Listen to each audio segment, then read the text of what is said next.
Morning. Am I on? Not yet? There we go. It says I've got 0 minutes. So when I was thinking about how to present here this morning, I thought almost all of you here are familiar with the narrative of Africa rising. I'm going to start perhaps on a controversial note and start with the hypothesis that actually that narrative is incorrect. It's not Africa rising, it's Africa re-rising. I'll show you over the next course of the next few minutes, perhaps the next 19 minutes or so, how what is happening in the continent today is not happening for the first time. And typically, those of us, myself included, who grew up, were born in the continent and have lived and worked in other parts of the world. So for instance, I lived in Australia, I lived in the United Kingdom, spent some years in the US. You watch and notice how business leaders trying to enter the African continent look at it perhaps like this. That it's a place where there is a lot of poverty, and that is true, but that is the whole story. And that's the untruth. My attempt here will be to show you both sides of the coin, not only the opportunity, but also where the opportunity meets with potential risk. Managing complexity ultimately is the ultimate management challenge. It's what we do. It's who we are as business leaders. So, this is also true, by the way, about the continent, that she comes from a prosperous history of hundreds of years of kings and gold and diamonds and copper mines, that she comes from a complex history of incredible wealth that is generational by its nature. This, too, is true. But what you hear when you read most media, specifically in Europe and the US, North America specifically, is that this is the picture of Africa. Conspicuous consumption led by the consumption that is debt-fueled, credit-fueled. It's about pop culture, Vusi culture, TV culture, MTV culture, fast cars, fast money. There is an element of truth there too. But if you notice, all I've described to you is a social complexion that reflects almost every other part of the world. And that's how you need to think about the continent. Just another part of the world. Explore it and understand it for its beauty, its true ingrained opportunity. So what's the popular story that everybody here knows? I see my good friend from Safaricom is in the room. But what's the popular story that everybody here knows? Everybody knows about the story of mobile subscribers. So it would not be an Africa presentation if I didn't talk about mobile. Boring, but let's do it. Sorry, Safaricom. So what do you need to know? In the continent, last year there were 420 million people who are unique users and subscribers of a telephone network. That'll grow, by the way, over the next 5 years, they're about at a 6.2% CAGR to just over 500 million people. Now, that's an interesting number, but here for me is where it really gets interesting, is when you look at SIM connections, that number is almost an order of 2 to 1. In other words, 731 SIM connections last year, million, that'll grow to 942 million SIM connections by 2020. This is the better truth. In my country, for instance, in South Africa, it's not uncommon to find one person with 2 cell phones, or even more common, a single person with a single cell phone and 2 to 3 SIM cards. Because each of those SIM cards perform a different task. There's one that's used for mobile money transfer, for instance, another that's used for personal reasons, another that's used for business. This is not uncommon. It's a part of understanding the complexity of doing business in this continent. Let's look at GDP contribution. This, for me, is an important number as a person who trained in classical finance and educated as a chartered financial analyst. I always want to understand the big picture. What are the big numbers? So this perhaps is the more important number. In 2016, the mobile sector contributed just over 110 billion. That's, by the way, is just about 7.7% of GDP for the continent. And that'll grow, again, by 2020 to 8.6% of GDP. By the way, let me just make the point that the global average of mobile industry sector contribution to GDP, global average, is just north of 21%. So purely on a like-for-like basis, you notice that even this sector is lagging the global average. Ergo, there is only one way, and that's north. It'll grow, and it'll contribute more. So, here comes the proud African in me. I've got to tell you, by the way, I am Zulu. I said this to Ilav yesterday. It's important for me to tell you that I'm Zulu, because if you ask a Zulu person, who are they? They won't tell you what country they're from. They won't tell you what what school they went to. They won't tell you their name. They will tell you first that they are Zulu. Why? Because we Zulus believe that there are two tribes in the world, Zulus and everybody else. We come from a great lineage of warriors. My family, for instance, Thembekwayo is a Zulu word that means the trusted ones. We come from a great lineage of warriors that were protectors and trusted. We conquered lands. We were true warriors, we were. First time the British Empire was ever defeated in the heyday of the British Empire outside Britain was when they came to face the Zulus in KwaZulu. Yeah. Marvel at my glory. So I would not be a true African if I didn't tell you about the proud history and heritage of my continent. What are some of the things that have come from Africa? Let's just go back. Let's cast our eyes back a couple of thousand years. Did you know that the precursor to the system of mathematics in the world as we have it today was first discovered by the Ashango tribe in West Africa? I'll tell you a bit about that in a minute. Did you know the first medical procedure ever performed in the world was performed first by the Egyptians, just over 2,700 BC? Did you know, and of course you do, that some of the most phenomenal architecture still resident in the continent? Let me tell you a bit about the Ashango tribe, because they, for me, were fascinating. The Ashango tribe in West Africa found a specific species of baboon, and they found with a specific species of baboon that regardless of height, width, or weight, the distance between the forearm and the elbow of all baboons, male and female, was exactly the same.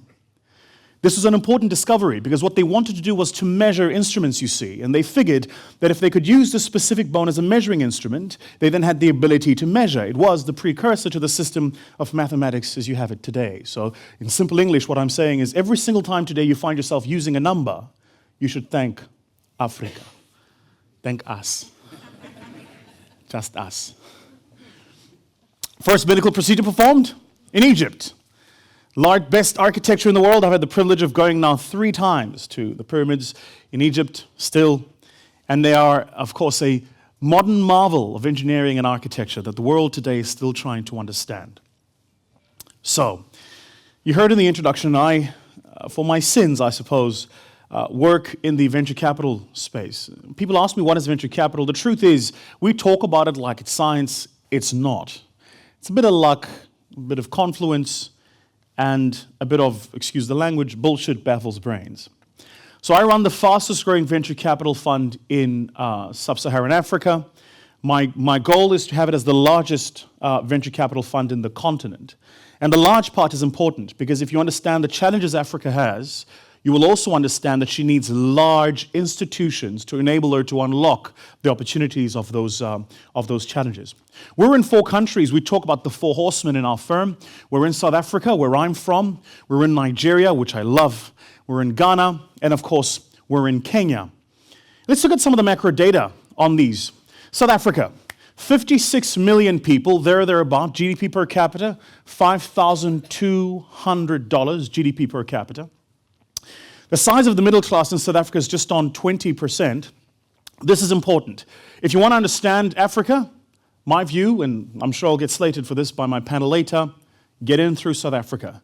It's the most advanced market, has the most advanced capital market system. The rule of law actually works. If you get into a dispute with somebody and the court issues an interdict, that interdict stands. It gets executed. That's how it works. Contracts are upheld in South Africa. It has a large distribution network, large airport network, rail network, infrastructure network, mobile telephony network. Think about South Africa as a first world and a third world construct. That's how you want to think of it. But for me, the most fascinating thing you want to understand is 90% of South Africans have access to electricity. You'll find this nowhere else in the continent. Certainly not at that high a number. South Africa. Let's move west now, and let's go to the one I think is the real opportunity. So South Africa is a 5 to 10 year play. If you have a 20, 30 year play, you have to be in Nigeria. Let me put it to you simply.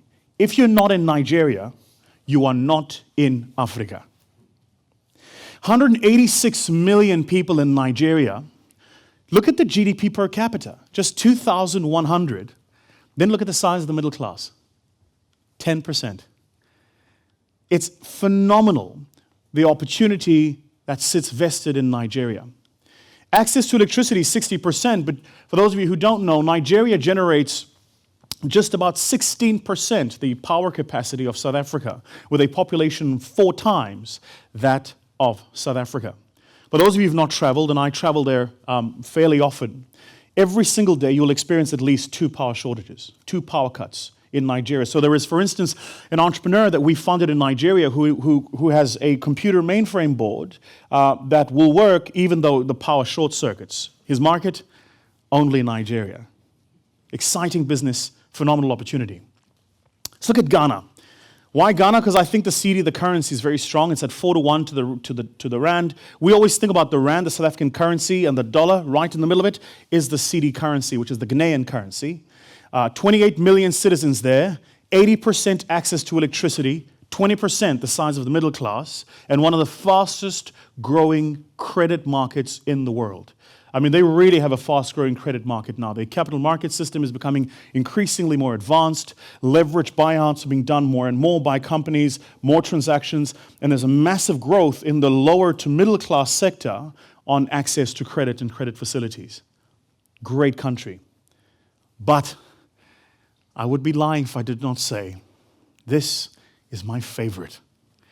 I fell in love, first with Kenya, and then her people, specifically the women. No. Love Kenya.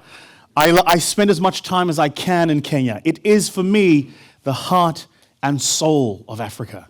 It's warm. Her people are warm. The culture is warm, and everybody wants to see you succeed. 48 million people in Kenya. 60% access to electricity, and just over 85 FDI projects. And I highlight FDI projects on this because that's seen a steady increase. Just 4 years ago, that number was sitting on 42, and in 4 years, it's doubled. It really is a massive growth market, Kenya. I love Kenya. Let's look at some case studies of companies that have worked. What are the things you've got to be aware of if you want to do business in the continent? First, forget finding demand. You have to create demand. See, in the ordinary school of thought and doing business, particularly in more developed markets, what you do is you find demand and you service it. In Africa, it's different. You have to create demand. And here's a good example of this. This is Oriflame. I'm sure you know them. You heard about the case study yesterday. They entered first in East Africa, specifically in Kenya, to sell makeup. This was their poster. What's strange about that poster? The model doesn't look like she's from Kenya, and the pricing is in euros. They wondered why their products didn't go off the shelves. It took some time to understand, actually, that the market was not going to respond to this type of advertising, but there was actually a deeper, more insightful point. Oriflame entered the market in Kenya trying to sell makeup. They then realized what they needed to do was to educate the consumer on why you needed makeup in the first place. They had to create demand, not find it. This is the latest poster by Oriflame. This was 2013 poster. You notice the price is now in shillings. You notice that the model is now an actual Kenyan, and the messaging changes. They started running workshops in Nairobi and, of course, in Mombasa, where they were teaching women specifically between the ages of 21 and 36 about how to use makeup. They created demand. They didn't try and find demand. First point. Second point is product adaptation. Understand quite simply that just because it works here, the way it works here, it won't plug and play. No better an example is there than this, Java Coffee. So many international coffee houses have tried with limited success to enter particularly the East African market. Java Coffee has been incredibly successful in entering the East African market and doing well in the East African market. In fact, this is the growth numbers in coffee consumption in specifically Kenya. Why is that important? Because what Java Coffee figured out was how to blend the textures, colors, as well as flavors that are indigenous to the people of Kenya, specifically the Kikuyu people, to the product of coffee. So rather than simply sell a coffee product with a specific European aroma, they found local aroma, local texture, local flavor. Product adaptation. And then the third, and this, in my view, perhaps is the most important. You have to make sure you've got strong distributor capabilities. This is absolutely critical. So H&M has done this now. They're in East Africa, of course, and they've created a center in Ethiopia Because what they've figured out is that the cycle of producing goods, specifically in Asia, and then moving those goods from Asia into the East African market to sell, that they lose time and opportunity. And so they've set up a center in East Africa, in Ethiopia, that'll do two things. One, give them better distributor capabilities, get better goods in stock more often at a better price. And two, and this is the most important, try to localize the fashion language. Because for those of you who are not aware, Africans, like myself, are becoming increasingly African. So I want to wear something that reflects my nature, who I am, and where I come from. I don't just want to be a black version of James Bond. Although, admittedly, I think I pulled it off this morning. I think I did well. Very good, very good. This, for me, we pulled these numbers. This was the most fascinating statistic. So if you drive around in most parts of Africa, South Africa excluded, you'll find a lot of Japanese second-hand cars. So I said to my team, I said, could you guys find out for me how many Japanese cars are exported to the continent? Look at that exponential number. Just under 20,000 in 2000. And by the way, these were undeclared. The customs officials then get better at their jobs because they figure out there are all these cars driving around our roads. Nobody knows where they come from, who bought them, who sold them, how they got here, what price they were sold at, and there were no customs duties paid. Of course, it always takes the regulators some time, but they catch up 5 years later. And then we go from an undeclared situation to a declared situation. Notice 2013, 2014, and 2015, the phenomenal rise of Japanese cars exported to Africa. Why is this important? Well, who buys cars? The middle class. How do they finance them? Through credit. Why do they use them? They use them to take their children to school and take themselves to work. But most importantly, where do they use the car? On a tar road. So what this number reflects is a growth in infrastructure, growth in credit and capital markets, growth in middle class, in effect, a rising living standard. It ain't just a car. It's not noise. It's a signal. It's a signal. So, let's look at the consumer spending basket by these four countries. Where does the most money still get spent? Education, education, education, education. When I was in high school, for instance, in my final year of school, my mother spent more on my education than she did on household goods. Africans believe in the value of education for their children, and they will invest in education for their children. I was sharing with Ilva yesterday, I'm the first person in my family to get a university degree, not because people in my family were particularly dim, but because the history of my country, black people, black Africans, were not allowed to go to school past year 6. It was against the law. And so when Mandela won the presidency, liberalized the markets, it enabled those of us who are outside the education system to get into a formal education system, and you're now seeing a rise in access and consumption of education. Let's look at this middle class. Let's understand it a bit better. Who's done well? Nestle's done phenomenally well. They had some challenges, particularly in South Africa. They've done really well now in East Africa. They've localized the tone of some of their products. They've entered better markets, and they've enabled strong distributors to do well in that space. Nestle, done really good business. Look at the AB InBev transaction, which was in effect AB InBev buying SAB, South African breweries. I'd love to say South African breweries was started by Zulu. It wasn't. But we should have. We consumed it. We did. We consumed. We were the best consumers of their product. Why did AB InBev buy SAB? Well, for two reasons. One, because they understand that the capability is sitting resident in the SAB management team, and I know that management team intimately. When I used to run my advisory business, SAB was one of my largest clients. I can tell you about board sessions, board meetings, conversations, strategies. Nobody understands how to operate a business in frontier and emerging markets better than the SAB management team. Nobody. People get to work every single day at 3 o'clock in the morning. At the breweries, they get to work at 3 o'clock in the morning. They load the stuff on the trucks. They put it on the trucks, and they make sure they get it out on the streets, into the shebeens and the taverns before the customer gets there at 7 o'clock in the morning. They are a phenomenal enterprise. They understand true frontier markets. AB InBev did a valuation. My view, that business wasn't bought for its fixed assets. It was bought for the management team's ability to access frontier and emerging markets. That's what it was bought for. And then let's quickly round up with this. Harvard Business Review did an interesting case study on how to understand doing business specifically in the continent of Africa. And they came up with 3 main points. And I think those 3 main points will help us sum up what has been the sum total of my thoughts here today with you. The first, do me a favor, do all of us a favor. Less trade, less aid, more trade. A friend of mine living in Kenya made a joke. He said to me, if you are typically in Nairobi and you see somebody driving in say a Bentley Mulsanne, a Mercedes-Benz S-Class, BMW 7 Series, and they're being chauffeured, they do one of three jobs. They're either a government official, a CEO of a large company, or a CEO of an aid agency. Africa doesn't need more aid. It doesn't need more money being pumped in through aid agencies that will, on a dollar basis, maybe 5 cents gets to the actual beneficiary. What she needs is trade. She needs trade, she needs skills, she needs export of opportunities so that she herself can better herself. Less aid, more trade.